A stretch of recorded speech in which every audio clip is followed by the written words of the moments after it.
있는데요. 아무래도 뭐 세정부 경제정책이라는 것이 아직까지 뚜렷하게 방향을 좀 잡았다라고 말씀드리기 좀 어렵겠지만 방향을 잡아가는 과정이고 공무원분들께서 지금 선출 단계에 있다 보니까 그런 부분들이 이제 결정이 되는 단계인데 일단 저한테 이 임무가 맡겨진 것을 좀 생각을 해보면 아무래도 세정부 경제정책이 과거 부동산 중심에서 주식시장 중심으로 또 이전되는 부분들도 없잖아 있다라고 생각을 좀 합니다. 그래서 여기 대부분 다 이제 학계에 계신 분들이 상당히 많은 선배님들, 후배님들 계신데 저는 이제 주식시장에서 30년 있었습니다.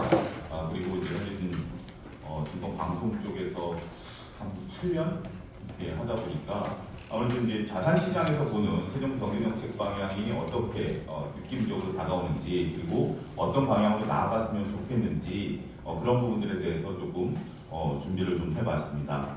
일단 지금 현재 나와 있는 것들에 대한 내용들을 보면 현재 이재명 정부가 공약을 내세웠던 10대 공약이 있습니다. 물론 국민의힘에서도 10대 공약을 내세웠고요.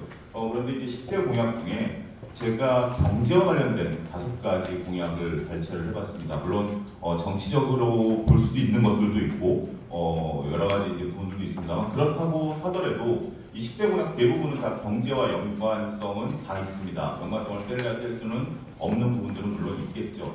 심지어 정치적으로 지금 현재 윤석열 정부에 대한 탄핵안 같은 경우도 어떻게 보면 코리아 디스카운트를 해소할 수 있는 굉장히 중요한 요소 중에 하나인 것은 자명한 사실입니다. 우리가 이제 10대 공약 중에 보면 첫 번째 공약이 세계를 선도하는 경제 강국입니다. 여러분 잘 아시는 내용들이긴 하겠습니다만 저는 개인적으로 이것을 보고 현재 정부의 기조가 어떻다라는 것이 명확히 드러나는 것이 아니겠는가. 그러니까 지금 이재명 정부가 탄생하게 된 계기가 우리가 다 알다시피 12월 3일 날 사건 이후에 이런 것들이 발생된 거 아니겠습니까? 그래서 어떤 정치적인 부분들이 1번 공약이지 않을까라는 부분들로서 저는 제 개인적으로는 좀 아젠다로 생각을 했었는데 저게 이제 1번 공약이 됐다라는 거죠. 물론 국민의힘에서도 경제 공약이 1번입니다. 그만큼 현재 경제가 어렵다라는 것은 자명한 사실이고요.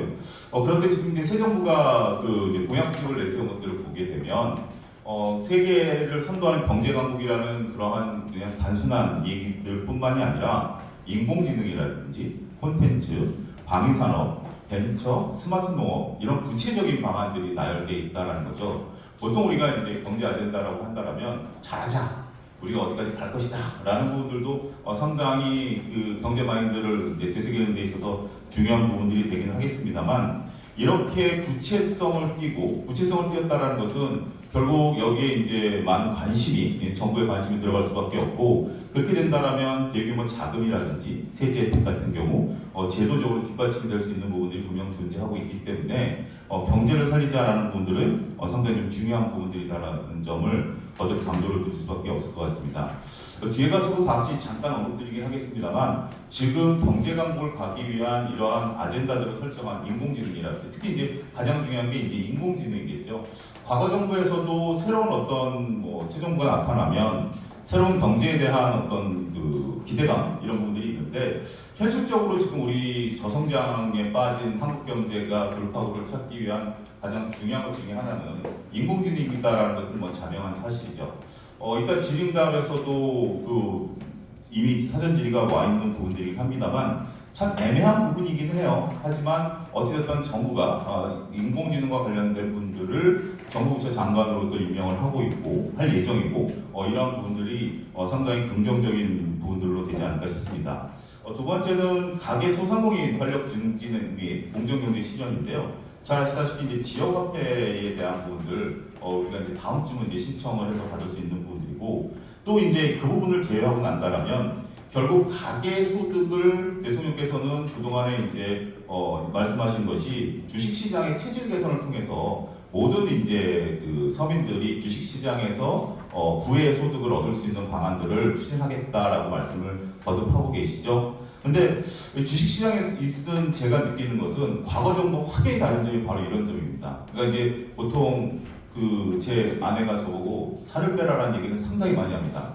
근데 최근에 저한테 운동기구를 3개를 사주면서 살을 빼라라고 했기 때문에 안 뺄 수가 없습니다. 운동기구를 이용을 안 할 수가 없는 거죠. 지금 현 정부가 내세우고 있는 부분들이 바로 그런 부분들일 것 같습니다. 과거에 이명박 대통령도 747 정책 3,000포인트 가겠다라는 얘기가 있었습니다만 지금 현재 정부에서는 구체적으로 어떻게 하겠다, 상법을 개정하겠다라든지 밸류 프로그램을 하겠다라든지 운동기구를 사주는 거죠. 그러면서 지수를 끌어올리겠다라는 측면에 있어서 보면 끌어올리겠다라는 게 아니라 지수가 올라갈 수 있는 방안을 토대를 마련했다라는 측면에 있어서는 매우 고무적인 일이 아닌가라고 좀 말씀드릴 수가 있겠습니다.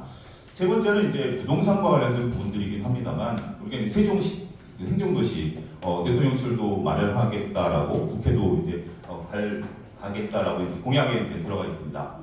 5국 3특이라는 용어가 다소 낯설으실 수도 있긴 하겠습니다만 이 부분에 대해서는 국민의힘도 정책 공약에서 대부분 용어만 좀 다르지 우리 한국을 5개 번역으로 이제 묶는 부분들은 동일한 내용인 것 같습니다.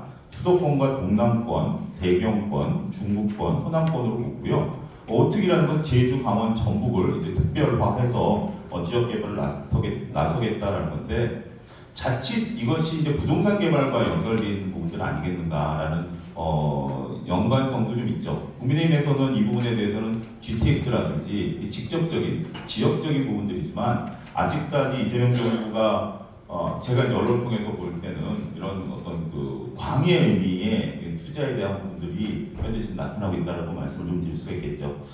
그리고 이제 네 번째는 저출산 고령화 위기 극복. 저거는 어떠한 정부든지 내세웠던 우리 한국이 안고 있는 고질적인 부분들이면은 자명한 사실입니다. 근데 이번에 조금 다른 점이 무엇인가를 좀 살펴봤습니다. 우리가 이제 저출산 대책을 한다 그래서 아이를 많이 낳기 위해서 보조금을 준다라든지 아니면 무슨 지원금을 준다라든지 관련 정책을 쓴다라는 것들이 안타깝게도 지금까지 우리가 피부로 느끼는 고령화 부분들은 이제 고령화 사회를 극복할 수 있는 부분들을 넘어서지 못했었는데요. 근데 지금 현재 인구가 감소하는 것은 글로벌 추세죠. 우리나라만의 추세는 아닙니다. 일부 몇몇 국가들에서는 인구가 소폭 늘어나고 있습니다만 그 속에서 그러면 산업을 어떻게 발전시킬 것인가 상당히 좀 연구를 많이 하신 게 아니겠나. 특히 이제 일본 사례를 좀 보게 된다면 인구는 감소해도 산업은 늘어날 수 있습니다. 왜냐하면 우리가 이제 여기 계신 분들이 다 60년대에 태어나셨으면 우리 베이비붐 세대인데 이제 많은 분들이 이제 일반 직장인 분들은 이제 은퇴를 하신 상태인데 그분들에 대한 돌봄 서비스라든지 이런 부분들에 대해서 세액공제라든지 이런 부분들을 통해서 산업을 늘리겠다. 그러니까 결국 산업이 늘리고 노후가 건강해지면 오히려 출산 문제에 대한 부분들도 견고해질 수 있지 않겠는가라는 방향적인 접근이 좀 다르지 않는가 그 부분을 좀 말씀드릴 수가 있겠고요. 마지막으로 이제 미래 세대를 위한 기후위기 적극 대응에 대한 부분들은 이 부분은 여러 가지가 겹치는 부분들입니다. 우리가 이제 뒤에서 ESG를 할 때 탈탄소 문제도 이제 거론을 분명히 하실 거고요. 에너지에 대한 부분들, 또 이 에너지에 대한 부분들은 또 AI와도 또 관련이 있죠. 이런 부분들이 현재 지금 미래 세대를 위한 그런 발전 방향으로 현재 자리매김하고 있는 것이 아니겠나라고 말씀을 좀 드릴 수가 있겠습니다. 주식시장이 5,000포인트, 제가 이제 방송 나갈 때마다 많이 질문을 받습니다. 5,000포인트 갈 거냐? 지금이라도 투자를 해야 되느냐? 근데 저는 이렇게 생각을 합니다. 5,000포인트는 당연히 와야 되는 거죠. 언제 오느냐의 문제일 뿐이지 당연히 와야 되는 부분들이다라고 생각을 합니다만 조급하게 가서는 안 된다라고 생각합니다. 저는 항상 방송에서 5,000포인트가 가면 제가 20kg 뺄 거다라고 말씀을 드리고 있거든요. 근데 제가 단기간에 10kg를 빼면 요요 현상이 나타나는 거죠. 그러니까 지수가 인위적으로 5,000포인트를 간다면 그것은 과거 우리가 몇 차례 우리 국내 주식시장이 겪었었던 무슨 펀드 사태라든지 다양한 문제점들이 있을 것 같아요. 그래서 5,000포인트를 이재명 정부 내에서 달성하겠다라는 생각도 저는 조금 약간의 좀 우리가 좀 고민해봐야 되는 부분들이 아니겠나. 하지만 이재명 정부 내에서 상법 개정안이라든지 밸류 프로그램들이 된다면 보다 빠르게 주식 시장에 5,000포인트를 갈 수 있지 않겠는가. 근데 5,000포인트를 가는 데 있어서 가장 걸림돌은 경제 성장률입니다. 역시 경제 성장률이 우리나라 지금 현재 뒤에 자료가 있습니다만 시간상 앞에서 얘기를 하면 아시다시피 한국은행이 지금 발표한 경제 성장률은 0.8이죠. 그런데 이제 이게 이재명 정부 전에 발표가 된 부분들이고 지금은 이제 새로 이제 바뀐 경제 전망치가 없는데 그나마 다행스러운 것은 소비자 신뢰 지수라든지 OECD 선행 지수가 지금 개선되고 있다는 점입니다. 그러니까 결국 경제에 있어서 경제 주체분들이 앞으로 향후 경제에 대해서 어떻게 생각하느냐라는 부분들을 놓고 보면 긍정적으로 생각들이 좀 바뀐 것 같아요. 따라서 한국은행이 이번에는 이제 금리를 동결을 하고 경제전망치 하반기를 내세울 때 소비 쿠폰이 우리가 뭐 한 0.2%포인트 경제 성장률을 올리지 않겠는가, 추경 30조가 뭐 그런 얘기들도 없지 않아 있긴 합니다만 1% 이상 경제 성장률이 올라가게 된다면 그것은 이제 동력을 얻을 수 있는 새로운 부분들이 되지 않을까. 그래서 결국 그 동력이 있어야만 4,000포인트 이상을 끌고 갈 수 있는 주식시장에 있어서의 하나의 문제가 되지 않을까 싶습니다. 코리아 디스카운트 문제는 많이 해소되고 있는 과정으로 생각을 하고 있습니다. 저 부분에 대해서는 뭐 여러 가지 의미가 있겠죠. 북한이 코리아 디스카운트의 문제냐, 아니면 우리의 그 대주주들의 어떤 문제냐, 아니면 우리 주식시장이 갖고 있는 쪼개기 상장의 문제냐, 여러 가지 부분들이 있는데 그 부분을 정부가 알고 있는 것 같아요. 과거에는 그냥 단순하게 어떤 큰 부분들을 건드렸다면 우리가 가장 중요한 것은 좀 세세한 부분들을 좀 봐야 되는 거 아니겠습니까? 그래서 그런 부분들을 잘 하고 있다라고 말씀 좀 드릴 수가 있겠습니다. 상법 개정안은 지금 이제 진행 중인 과정으로 이해를 합니다. 이번에 이제 개정안이 통과된 거가 있고 다음에 더 통과가 될 것들도 있긴 하겠습니다만 가장 큰 것은 뭐 이사회 충실 의무죠. 이 부분에 대해서는 기존에 이제 이사라면, 그러니까 이제 기업의 이사라고 하면 회사에 충실했는데 이제 주주에 충실하는 거죠. 주주는 기존에는 이제 여기서 주주라고 대주주였다라는 농담 섞인 이제 그런 부분들이 있었습니다만 이제 일반 주주들까지 이루어지게 되고 전자주총이 이제 의무화됩니다. 전자주총이 의무화되면 지금 여기 앉아서도 주총에 참석하실 수가 있기 때문에 내표를 행사할 수 있는 부분들이죠. 감사위원 분리독립성하고 집중투표제 이런 부분들도 지금 현재 진행 중인 부분들이 있기 때문에 집중투표제라는 것은 이런 겁니다. A, B 이사를 감사위원을 선임을 할 때 1인 1표제이기 때문에 내가 두 주를 갖고 있으면 A한테 한 주, A한테 두 주, B한테 두 주 이런 걸 하는 거, 그러니까 A한테 한 주, B한테 한 주죠. 내가 두 주를 갖고 있으면 두 주씩 되는 거죠. A한테 두 주, B한테 두 주인데 집중투표제는 바로 그런 거죠. A한테 투표를 안 하고 B한테 네 주를 몰아주는 겁니다. 그렇게 함으로써 주주들이 원하는 그 감사위원을 설립할 수 있는 이런 부분들이 된다라는 거죠. 어쨌든 이 부분에 대해서는 생각보다 조금 법 통과가 좀 더딘 것 같습니다. 그러니까 자산시장에서 느끼기에는 처음에 말씀하셨던 부분들보다는 아무래도 이제 대통령이 계시고 또 여기 뭐 위원님들도 계시지만 여러 가지 또 이익단체들이 있고 여러 가지 또 요구하는 바가 다르기 때문에 그것을 이제 취합하는 과정에서 시간이 좀 오래 걸리지 결국 현 정부의 의지가 좀 뚜렷한 부분들이기 때문에 저 부분은 시간이 해결할 문제가 아니겠나라고 현재 좀 바라보고 있는 상황이다라고 말씀을 좀 드릴 수 있겠습니다. 그리고 이제 부동산 정책이 굉장히 갑작스럽게 금요일 날 발표가 나왔죠. 토요일부터 시작이 됐습니다. 굉장히 뽑지 않은 과거 김영삼 정부 때 하나의 척결과 같은 그런 상황처럼 비교하시는 유튜버들도 있었는데 일단 대출 6억 저 부분에 대해서는 분명 여러 가지 부분들도 있습니다. 재개발 재건축을 막는 부분들까지도 있는 거니까 지금 무조건 6억이죠. 무조건 6억 대출이기 때문에 많은 일부 부작용이 있는 건 사실이죠. 하지만 일부 부작용이 있다 하더라도 지금 현재 현 정부가 부동산을 억제겠다라는 부분들은 명확히 드러난 부분들이기 때문에 오히려 저 부분에 대해서는 조금 수면 아래로 가라졌다라고 말씀드릴 수 있겠죠. 대출 구입 시 6개월 이내 실거주 문제 저 부분에 대해서 그리고 이제 대출 6억과 1번과 2번 사항 첫 번째와 두 번째 사항을 가지고 일부 외국인들과 차별하는 거 아니냐라는 또 얘기들도 일부 있는 건 사실입니다. 그런데 이제 지금 현재 또 민주당에서 제가 알기로는 개정안에는 또 발의하시는 것으로 발의하실 계획으로 있는 것으로 알고 있는 상황인데요. 저 부분에 대한 해결책은 여러 가지가 있을 수 있으니까 실거주를 외국인들도 실거주를 시키면 되는 거죠. 그런 부분들이라든지 여러 가지 방안들이 나오지 않을까라고 좀 말씀드릴 수 있겠습니다. 한 가지 좀 제언을 드리면 지금 현재 부동산 정책이 6억뿐만이 아니라 세 번째 단계에서 스트레스 3단계입니다. 그러니까 이제 금리를 1.5%포인트 올려서 대출 금리를 갚을 수 있느냐라는 부분들과 청년분들에 대한 그 주택 지원이 상당히 이번에 만료가 되는 부분들이 연장이 안 됐습니다. 그러다 보니까 청년 세대들이 느끼는 내 집 마련에 대한 기회 박탈이다. 물론 이제 그분들이 6억을 대출받을 수 있느냐 없느냐라는 문제는 별도의 문제겠죠. 하지만 어떤 우리가 생애 처음으로 주택을 마련하는 생애 그 첫 주택을 구입하는 청년 세대들에 대한 좀 보완적인 정책들은 차제에 조금 돼야 되는 부분들이 아니겠나라고 조금 개인적인 의견까지 말씀드리도록 하겠습니다.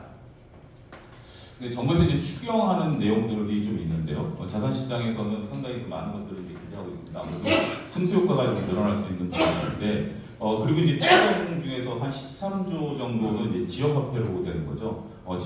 지역화폐라기보다는 이제 소비 쿠폰이죠. 소비 쿠폰 형태로 나오는 부분들인데, 이 소비 쿠폰에 대한 부분들을 이제 과거 이재명 대통령께서도 이제 뭐 성남시장이나 경기도지사 때 했었던 부분들에 대한 얘기들을 좀 보면 결국 우리 소비 행태를 바꾸는 것들이고, 이 소비 행태라는 것은 기존의 프랜차이즈라든지 이제 대규모 소비 단체들이 본사로 가던 이익이 이제 골목으로 남아도는 것이고, 그리고 이제 이것을 하기 위해서는 많은 이제 소비자들이 이제 골목 상권을 이용하게 되는, 그러니까 내 이제 발걸음 자체를 바꿔버리는 이런 행태가 되면서 소비를 이제 늘어나게 된다라는 그런 부분인데, 아무래도 저는 이 부분과 맞물려서는 자산시장에서 좀 바라보고 있는 건 그겁니다. 이제 결국 3차 추경에 대한 부분도 좀 있는 것 같고, 그리고 이제 그 지난해 이제 그 뭐죠?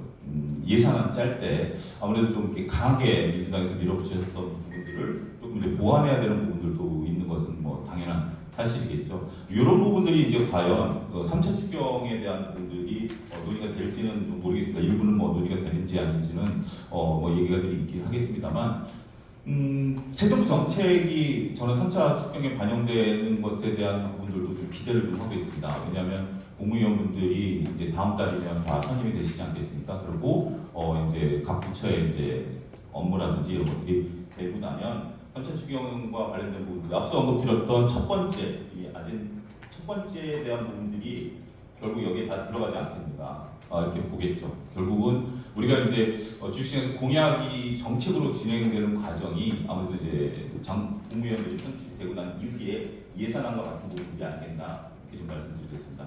지금 이제 보시는 이 내부는 이제 현업에 계시던 분이 현재 지금 이제 재계에 계신 입당이 되는 분들입니다. 여기서 보면 아무래도 현재로서는 기대감이 좀 큰 거죠. 인공지능과 관련된 부분들에 대한 얘기들이 좀 많이 있는 부분이기 때문에 현업을 좀 아시는 분들. 근데 이분들이 오로지 현업에만 계셨던 분들이 아니라 그 업력을 보면 정부 부처에도 계셨었던 분들이 있기 때문에, 정부 부처에도 다 계셨었던 경험들이 있기 때문에 이제 공무원분들과의 협업을 잘 맞춰서 나가시지 않을까 기대감이 크다라고 좀 말씀을 드릴 수가 있겠습니다. 이런 정부에 대한 이제 우리가 이제 부분들을 좀 다시 돌이켜 보면 앞서 언급드렸다시피 구체적인 부분들을 좀 얘기를 한다라는 부분들인 것 같아요. 그런 부분들이 좀 많이 있는 것 같고, 현재 지금 맨 마지막으로 보면 한일 정부 이후에 경제 위기 돌파를 위한 파격적인 부분들이 많이 있기 때문에 이 부분 좀 긍정적으로 봐야 되지 않을까 싶습니다. 제가 예정받은 시간이 좀 없기 때문에 한 두 가지만 좀 더 말씀드리고 끝내도록 하겠습니다. 인공지능과 관련된 부분들에 대한 부분들인데요. 인공지능과 관련된 부분들은 우리가 좀 많이 좀 뒤쳐져 있죠. 많이 뒤쳐져 있는 부분들이 있고, 그리고 인공지능과 관련된 이제 플랫폼 효과에서 우리나라가 조금 떨어져 있다는 것이 안타까운 부분들이 있는 건 사실입니다. 하지만 하이닉스를 필두로 해서 우리가 하드웨어 부분에 있어서는 어떻게 보면 뗄래야 뗄 수 없는 그런 부분이라는 거죠. 혹시 주식하시는 분들 계시면 오늘 하이닉스가 한 8% 정도 하락을 했습니다. JP모건에서 인공지능, 특히 이제 HBM에 대한 거품론에 대한 리포트가 올라오면서 하이닉스에 급락을 했는데요. JP모건이 얼마 전에 리포트를 냈는데 엔비디아는 계속해서 고공행진을 할 것이다라고 얘기를 하고요. 같은 샹쌍둥이인 하이닉스는 거품이다라고 얘기를 하면 누구 말을 믿어야 될까요? 모르겠습니다. 어쨌든 이제 그런 부분들이 있는 부분들인데, 일단 AI가 되면 첫 번째가 이제 저는 이제 산업혁명에 이제 비견할 정도의 움직임이다라고 보고, 그런 것들에 대한 그 효과는 분명히 있는 거고, 더군다나 지금 이제 다들 뭐 경제학을 전공하시는 분들이니까 원래 수요가 공급을 창출하는 것이 정성적인 방법이지만, 인공지능과 같은 경우 거의 아이폰에 비견한 공급이 수요를 창출하고 있는 거죠. 공급이 수요를 창출하고 있는 부분이기 때문에 이런 부분들이 좀 새로운 패러다임이 아니겠나 싶습니다. 그리고 이제 전력에 대한 부분들 상당히 많이 필요한 것으로 보여지고 있고요. 마지막으로 이 부분하고 이 뒷부분만 좀 말씀드리도록 하겠습니다. 한국은행 앞서 언급드렸다시피 이 부분을 빨리 끌어올려야 되지 않을까 싶습니다. 하지만 지금 이제 소비자 신뢰 지수가 올라가고 있다는 거, OECD 선행 지수가 지금 2년 만에 지금 다시 100 101을 찍었습니다. 그래서 G20 국가나 G7 국가보다 높습니다. 수준이 평균보다 높습니다. 보통 우리가 101점, 제가 정확한 기준이 101.0 몇인데 OECD랑 G7과 G20 국가가 100점 몇입니다. 그래서 우리가 다소 경기에 대한 어떤 아무래도 기저효과라고 그럴까요? 좀 그런 부분들이 좀 반영된 것이다라고 말씀을 좀 드릴 수 있겠죠. 세계 경제 성장률이 조금 낮은 것이 조금 우리한테는 아킬레스건이긴 합니다. 그런데 이 숫자들은 뭐 다들 체크하고 계시긴 하겠습니다만 지금 현재로서는 체크가 좀 불가능한 게 트럼프 정책이 어떻게 되느냐에 따른 부분들이 있기 때문에 다소 의외의 부분들이다라고 좀 말씀을 드릴 수가 있겠습니다. 자, 제가 발제한 부분들은 여기까지고요. 어찌됐든 새 정부에 대한 기대감이 주식시장 및 자산시장에 대한 기대감이 상당히 좀 많이 크고요. 그리고 과거 어느 정도 때보다도 좀 구체성에 대한 신뢰감이 좀 높은 상황이다라는 점을 말씀드리면서 마치도록 하겠습니다. 감사합니다. 네, 차용조 소장님 감사합니다. 두 번째 발제는 강성진 고려대학교 경제학과 교수님께서 해주시겠습니다.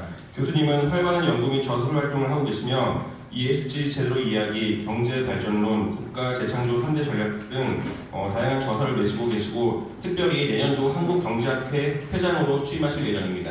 앞으로 받겠습니다. 예, 감사합니다. 사실 원래 발표를 한 20분으로 줄이자고 제가 제안을 해서 사실 요 발표자를 여기저기 특강 다닐 때 1시간 반 이렇게 하고 했던 건데 제가 좀 줄이다가 그냥 드리는 게 낫겠다 그래서 중요한 것만 넘어가겠습니다. 첫 번째 파트로 가면은 이제 ESG가 왜 등장, 어떤 차원에서 이런 게 등장하게 됐느냐를 한 반 정도 하고 뒷부분은 실제 ESG 부분이 어떻게 되어가고 있고 우리나라에서 얘기하고 있는 ESG 문제가 어떤 문제가 있는지 이렇게 간단히 두 파트로 나눠서 말씀을 드리겠습니다. 이게 요 한 문장이면 바로 그거를 하실 수 있을 것 같아요. 우리나라에도 한참 인기 있었던 샌델이 와가지고 정의란 무엇인가 얘기할 때 요거 그냥 조금 강하게 쓴 거라서 번역 내용을 그대로 가져왔거든요. 한번 읽어보시면 더글리는 브룩스의 고개를 돌리게 하고는 스티븐스에게 파커가 희생되어야 한다고 몸짓으로 말했다. 더글리는 기도를 올리고 파커에게 때가 왔다고 말한 뒤 주머니 칼로 파커의 목에 있는 정맥을 찔렀다. 양심에 찔려 그 섬뜩한 하사품을 거절하던 브룩스도 나중에는 자기 몫을 받았다.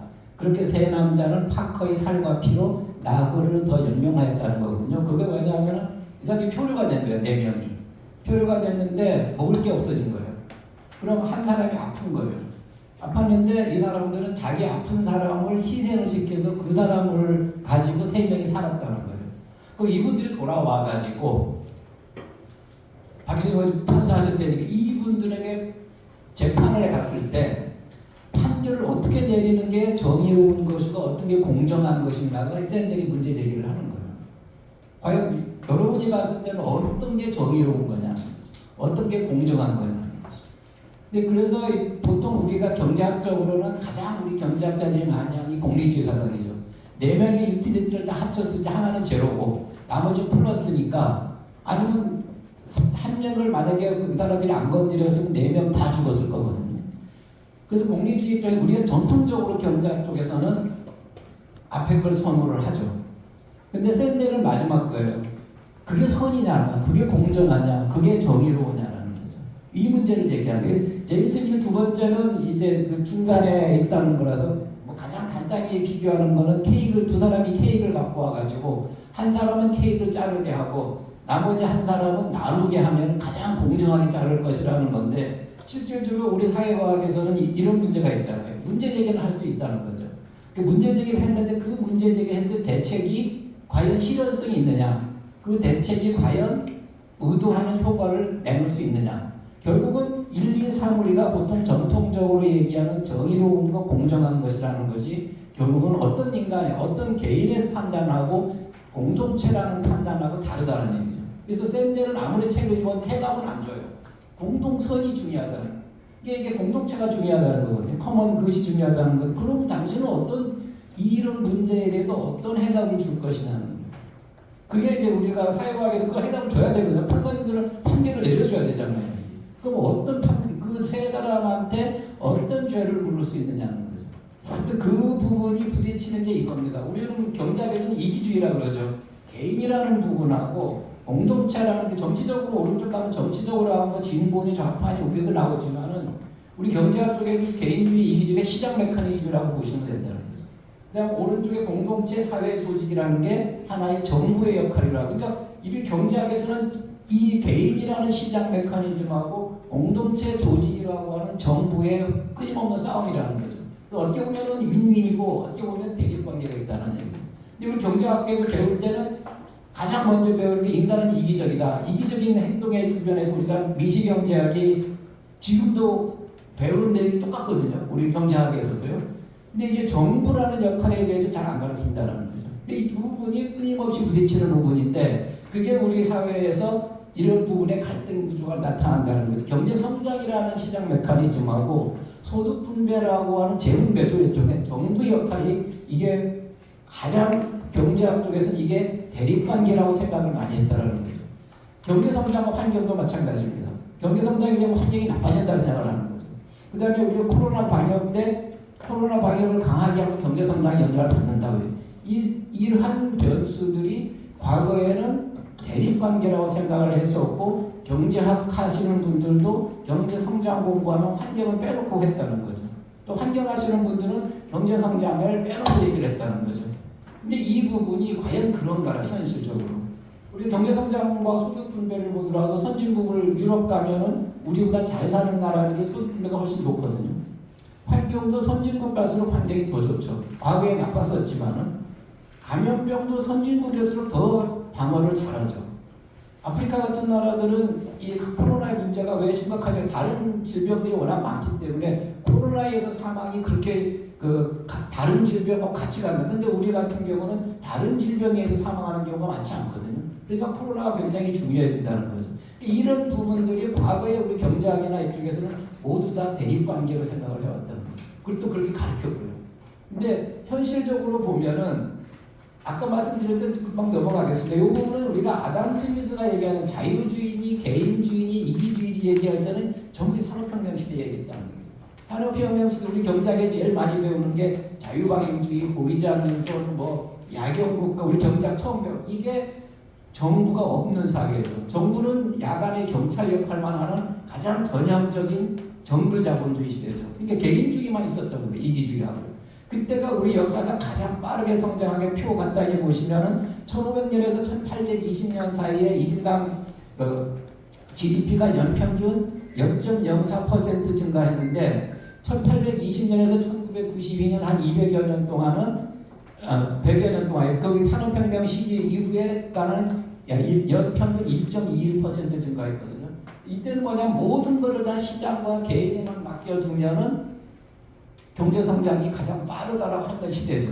근데 그게 보시면 산업혁명 시대에 보면 두 가지가 나타나죠. 이 산업혁명 시대 왼쪽은 많이 익숙한 거죠. 기계 파괴 운동. 그다음에 요 밑에는 어린이 이제 차일드 레이버라고 그러죠. 얘들을 꿀뚝을 청소시켜야 되는데 어른은 못 들어가니까 애들을 시킨 거예요.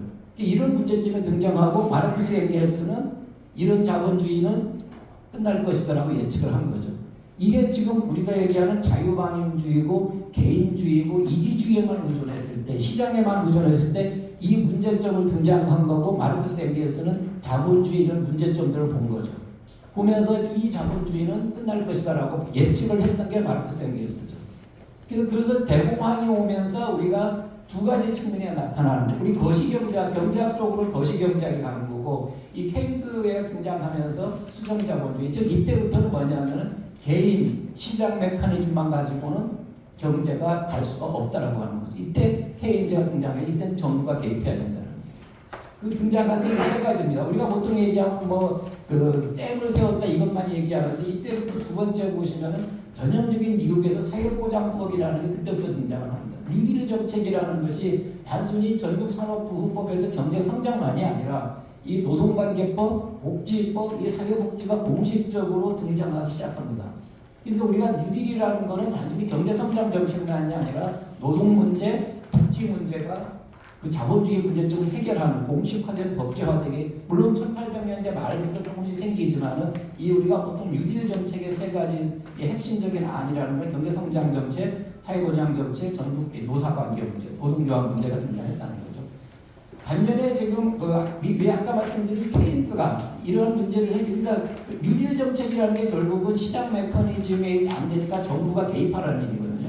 정부가 지출을 늘려가지고 하라는 얘기인데 밑에 보시면 소련이나 이쪽은 마르크스 앵겔스 쪽은 아니다. 자본주의 끝났다 이제는.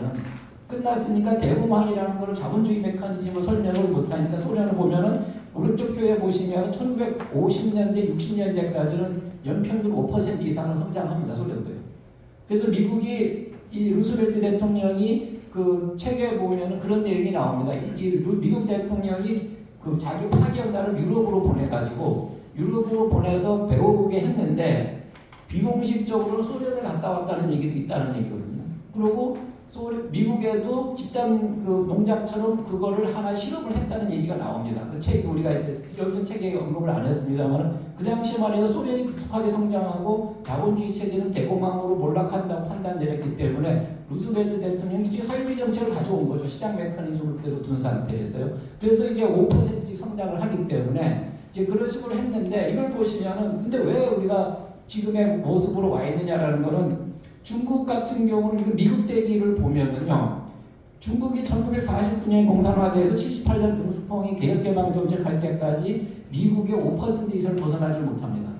미국 GDP 1인당 GDP예요. 소련도 마찬가지로 1920년대를 보시면 이 빨간 걸 보시면은 여기서부터 몰락하는 91년까지 보시면은 22의 중간 때는 굉장히 빠르게 성장을 하죠. 거의 이제 그 미국의 50%까지 불박을 하거든요. 여러분 잘 아시는 세미얼슨 그 책들에 대한 내용을 보면 세미얼슨이 1950년대, 60년대 대전판 낼 때마다 소련은 1970년대면은 미국을 따라잡을 것이다. 마지막 편에는 1980년대 되면은 소련이 미국을 따라잡을 것이다라고 세미얼슨의 저는 우리 원본을 못 보는데 책 인용한 것들을 보면은 세미얼슨의 경제 원론 책에도 그게 나온다는 거예요. 60년대, 70년대 책을 낼 때요. 그만큼 소련이 급속하게 성장을 했을 때만 해도 자본주의 체제에 비해서 소련이 앞설 것이라고 심지어는 자본주의 경제 원론을 쓰는 세미얼슨조차도 그렇게 예측을 했었다는 거죠.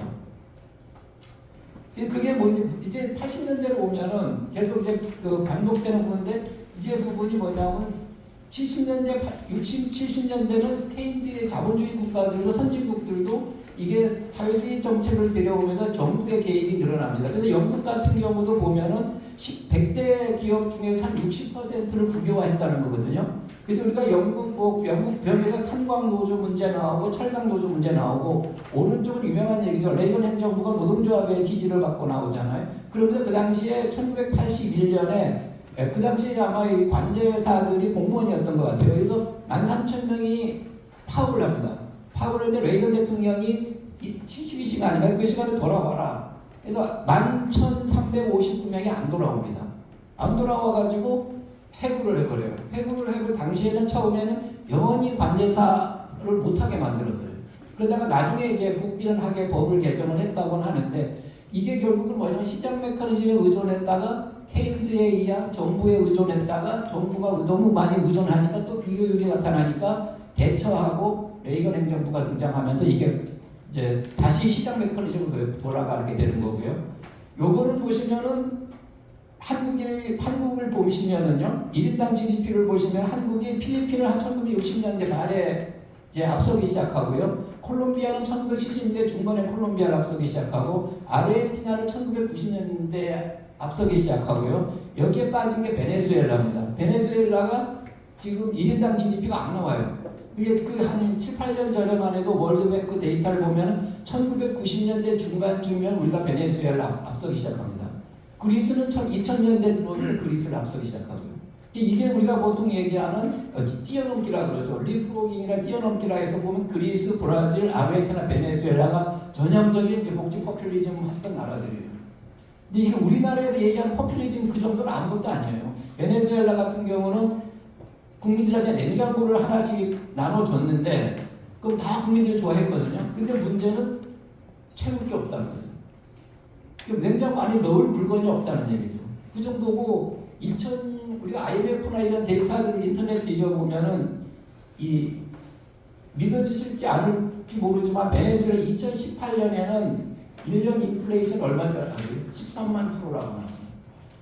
13만 프로 인플레. 그래서 자기들이 이제 그 벽지를 사러 가는 것보다는 차라리 돈으로 벽지를 하는 게 더 싸다고 할 정도로, 그리고 이제 버스 탈 때 요금하고 내릴 때 요금이 바뀐다라고 할 정도로 인플레가 심했던 나라. 근데 베네수엘라는 지금 1인당 GDP 소비자 물가 지수 데이터가 안 나옵니다. 그래서 이게 우리 사회가 이제 그런 거고요. 근데 문제는 보면은 이건 넘어가겠습니다. 여기서 뭐 이걸 드리려고 하는 건 시장과 정부라는 게 지금 전형적인 공산주의 사회도 없어졌고 자유방임주의 시대에 살아가는 우리가 자본주의 체제도 없어졌다는 거죠. 그래서 아까 뭐 제3의 물결은 지나갔지만은 여기가 보시면은 사회주의 체제에서 자본주의 체제로 전환한 국가들이 있고요. 제일 오른쪽에는 미국형 시장 자본주의 국가인데 이 패러다임의 스펙트럼이 뭐냐면은 시장의 역할과 정부의 역할이 누가 어느 데 더 많냐는 거죠. 미국 같은 경우는 어느 나라보다 시장의 역할이 크죠. 근데 이쪽에 동유럽, 중국, 베트남 같은 경우는 시장 메커니즘을 도입했지만 정부 역할이 크다는 거죠. 이 스펙트럼 상에 있다는 거죠.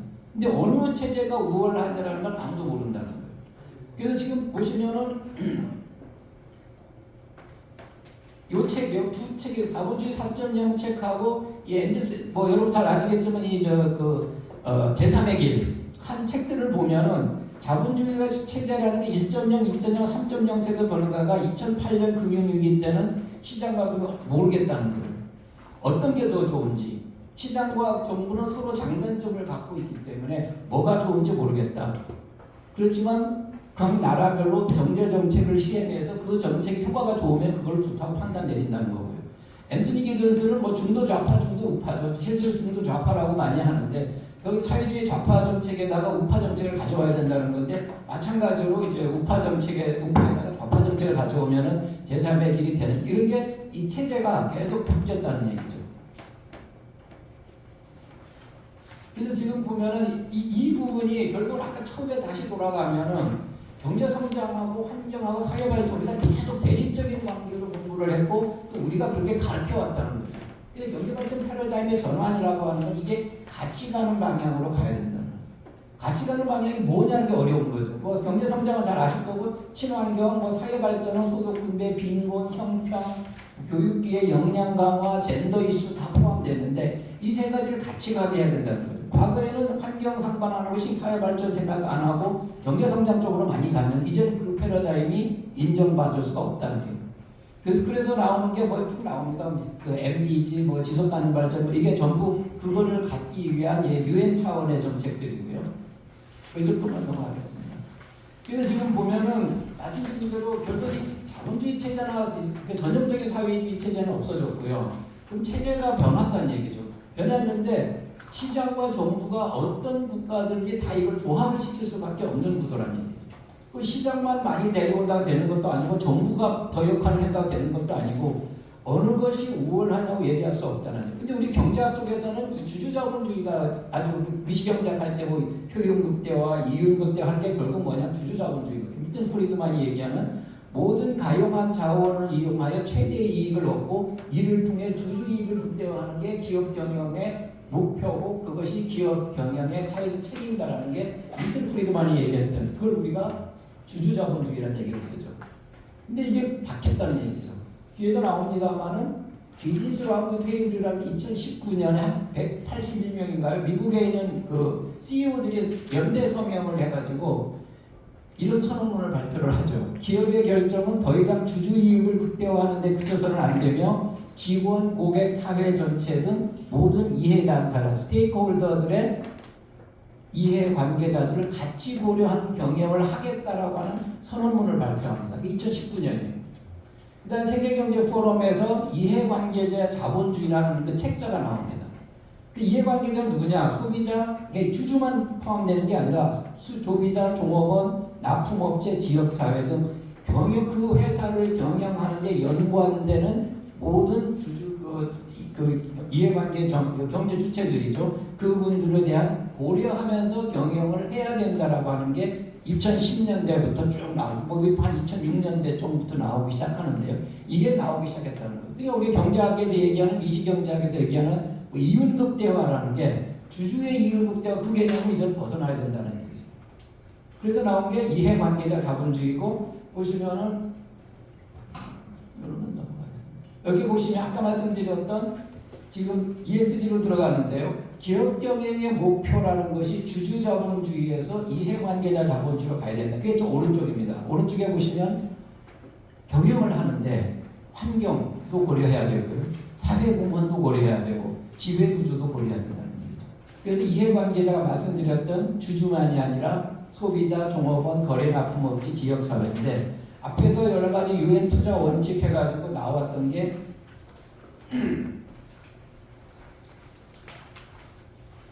보시면 쭉 그 역사적으로는 나옵니다. 쭉 보면 2006년부터 유엔의 전 세계적으로 큰 투자 업체들이 모여가지고 우리는 이런 식으로 투자를 하겠다는 투자 원칙들이 나오는데 그게 반영이 돼서 나온 게 이게 ESG인데 제일 왼쪽에 말씀드렸던 프리드만이 얘기하는 기업 경영의 사회적 책임. 두 번째 게 비즈니스 라운드 테이블에서 했던 그 오너들이 기업 CEO들의 선언문. 제일 오른쪽이 월드 이코노믹 포럼에서 발표한 스테이크홀더 캐피탈리즘입니다. 이게 완전히 패러다임이 바뀌면서 그것이 구체적으로 나온 게 오른쪽에 얘기했던 환경, 사회공헌, 지배구조가 같이 간다. 이게 어려운 얘기죠.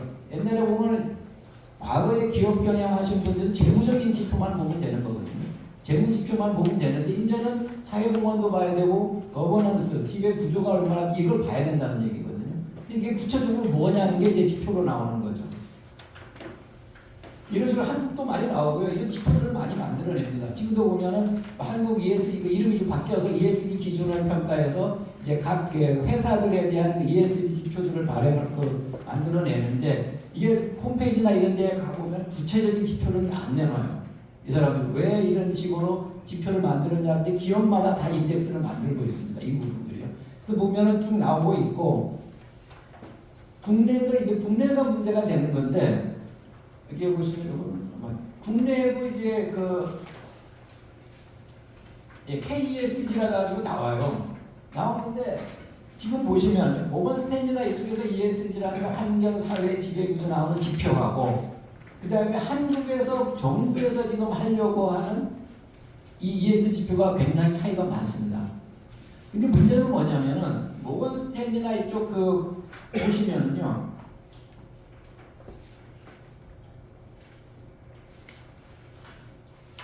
이분들이 보면 어떤 정부가 발표하는 데가 없어요. 다 투자 기업 평가사들이거든요. 투자사들. 왜 그러냐면 내가 투자하는 사람들은 내가 투자자는 그 기업에 투자하니 많이를 결정을 할 때 자기는 우리는 이런 ESG 인덱스를 가지고 평가를 해서 인덱스가 값이 높으면 투자를 하겠다는 거거든요. 보시면 다 지금 블룸버그, 코퍼레이트 라이트, 다우존스 다 지금 이게 컨설팅 회사들이 아니라 투자사들이거든요. 근데 한국은 지금 이게 정부 차원에서 하겠다는 거예요. 정부 차원에서 하는데 이거 이제 이 지표를 보시면 환경의 기후변화, 자연자본, 오염 및 폐기물, 환경적 기회, 사회의 인적 자본, 제품 책임, 이해관계자 반대, 사회적 기회, 지배구조를 좀 보시면 기업의 지배구조에 소유물 관리위원회, 지급 회계 이런 게 나오거든요. 밑에 보면 이제 세무 투명성, 윤리 이런 게 나오거든요. 근데 한국을 보면은 굉장히 복잡합니다. 그래서 지금 기업들이 특히 중소, 중견기업, 대기업들이야 그래도 대응을 할 수 있는데 이 정보 공시라는 게 지금 가장 민감하게 지금 언제부터 공시하게 할 것이냐라는 공시 형식, 공시 내용, 공시 검증. 이게 환경부 차원에서 정부 차원에서 만든 거예요. 그 다음에 환경에 17개인데 환경경영 목표, 원부자재, 온실가스. 이 온실가스 보면 이제 스콥 1, 2, 3 복잡하게 나오거든요. 이 스콥 3 같은 경우는 웬만한 기업 거의 불가능합니다. 근데 스콥 1은 내가 물건을 만들 때 내 물건을 만드는 과정에서 나오고 스콥 2고 내 물건을 만들므로 인해 가서 주변에 있는 그 온실가스 배출을 하면 스콥 3거든요. 이것까지 공시하게 할 거냐 말 거냐 지금 그걸 벌어지고 있는데 거의 100% 불가능하다고 보는 거죠. 에너지 문제, 에너지 용수, 폐기물, 오염물질, 환경법 규제, 환경 라벨링 이런 게 있고요. 사회 문제도 보면 노동, 다양성, 양성평등, 인권, 동반성장, 지역사회, 정보보호, 사회법 규제 위반 이런 게 있고요. 더 힘든 거는 이 지배구조입니다. 이 지배구조 보시면 이사회 구성, 이사회 활동, 주주권리, 윤리경영, 감사기구, 지배구조 법 규제 위반인데 굉장히 세세한 지표들이 있어요.